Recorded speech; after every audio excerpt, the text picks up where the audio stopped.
ایک صاحب نے مجھے اپنی ایک داستان سنائی، اپنا ایک واقعہ سنایا.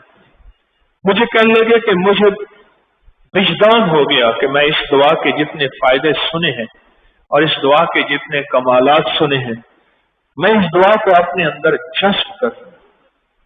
اور میں نے اس کو وجدان کے ساتھ پڑھی.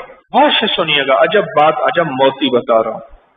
اس دعا کو وجدان کے ساتھ پڑھی میں، پڑھتا رہا تاکہ ایک دفعہ میں راستے میں جا رہا تھا موٹر سائیکل پہ، تو ایک صاحب نے ہاتھ دیا. میں نے کہا میں نے کبھی سنا ہے کہ کسی کو اپنے ساتھ نہیں بٹھانا چاہیے، کئی وارداتیں ہو چکی ہیں، کئی واقعات ہو چکے ہیں، نہیں بٹھانا چاہیے اپنے ساتھ. کہا کہ میں آگے جا کے روکا اور موٹر سائیکل پیچھے لایا.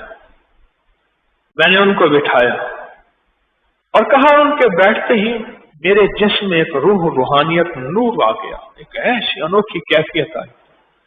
انہوں نے میرے کندھے پہ ہاتھ رکھا اور میرا نام لے کے کہنے لگے اتنا بھی اس دعا کو نہ پڑھ، اور پھر یہ دعا پڑھنی شروع کر دی. اللہم اغفر لامت محمد صلی اللہ علیہ وسلم، اللہم ارحم امت محمد، اللہم اصلح، اللہم استر، اللہم اجبر، اللہم فرج، اللہم انصر، اللہم اغفر.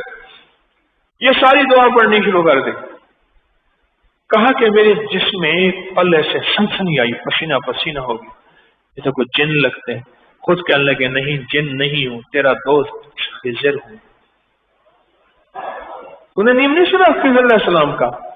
اب کہا کہ میری جرات نہیں ہو رہی تھی میں پیچھے مڑ کے دیکھوں، موٹر سائیکل چل رہی ہے اور وہ درویش نے میرے کندھے پہ دائیں ہاتھ دائیں کندھے پہ رکھا ہوا ہے،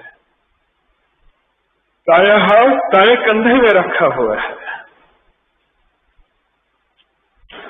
اور کہا کہ یہ دعا اتنی بھی نہ پڑھ کہ ہم بے تاب ہو گئے.